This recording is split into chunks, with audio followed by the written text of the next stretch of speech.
Hello. It's good to be with you. I came across something very interesting on rural TV. The Way of the Quakers.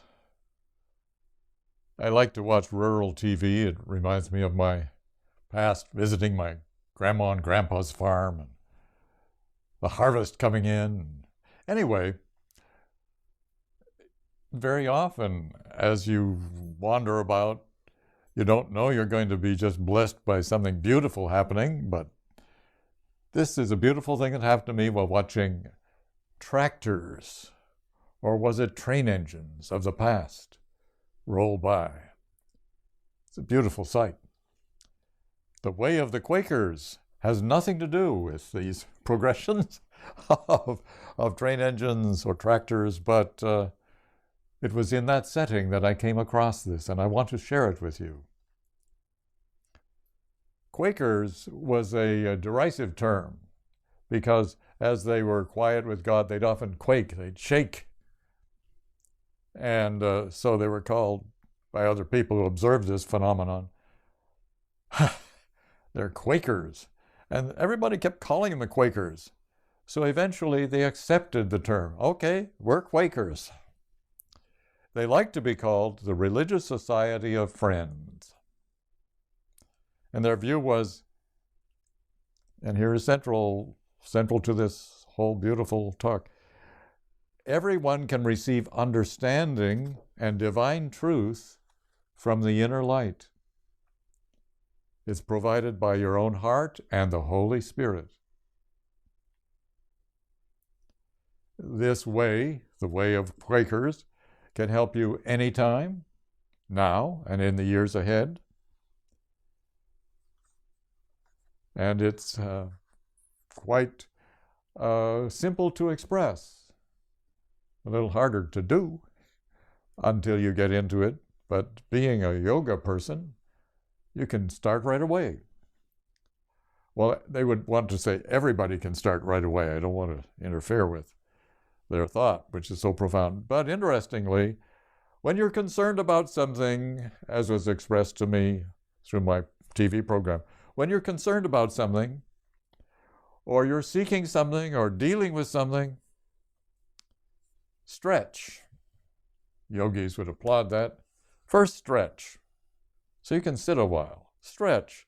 Then sit quietly and turn within. A yogi couldn't say it better. Then comes part 2, query time, asking questions within. Just you begin asking your questions. What's this about? Why is this happening to me? What do I do about this? What are the possibilities here? What are the threats? What are the options? And among the questions that they ask, is this central? Is this thing I'm concerned about central to my life? Like how important is this? Or is it just something that's going by? How central to my life is this? That's one of the main procedures of the query. And you keep asking questions within, all the way to a place where there are no more questions, a place of peace, and very often this is a place of understanding. So you ask questions until you come to a place of peace. I can't think of one more thing to ask with it. Peace. So then, having asked, stage 3, you listen within. Perhaps you find the inner light or inner peace or a sense of God's presence. You abide in peace.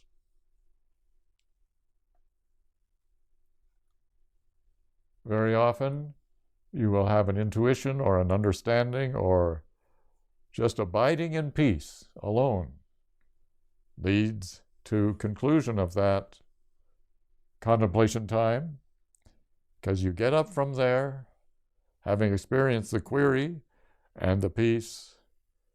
Your job now is to be an instrument of peace, an instrument of peace. Give peace to others.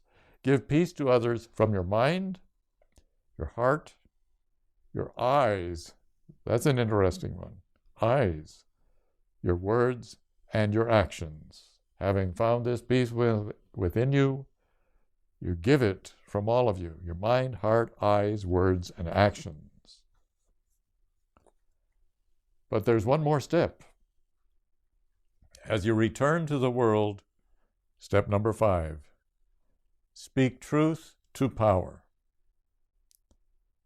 Deal with bullies or neglect or pains and suffering. Speak truth to power and help the world become a better place. It takes courage to speak truth to power, to write a letter to your congressman, to speak up when somebody is bullying somebody, to speak up when you know truth is being, what should we say, misused and abused. Now, speaking truth to power, that means you might risk loss of esteem in people's eyes or loss of even your job. So this is an important step. It involves risk. And the great people we admire as heroes of humanity were willing to speak truth to power, to the legislators, to the rulers, to the crazy religious people propounding a gospel that was just totally erroneous. But they may have been in charge of the society at that time. So anyway, speak truth to power. You come out of your peace and your attunement. Help make the world a better place now. It is a risk, may involve a sacrifice, but take the example of Rosa Parks. No, I will not give up my bus seat to this other person. At your insistence, you're going to put me in jail? Okay, fine. Gandhi, all he went through, speaking truth to power. Look at the life of Jesus Christ, relating to religious leaders and the Romans. What a sacrifice. Spoke truth to power. And that is what I learned about the Quaker way. As a yoga devotee, may the Quaker way inspire you. God bless you.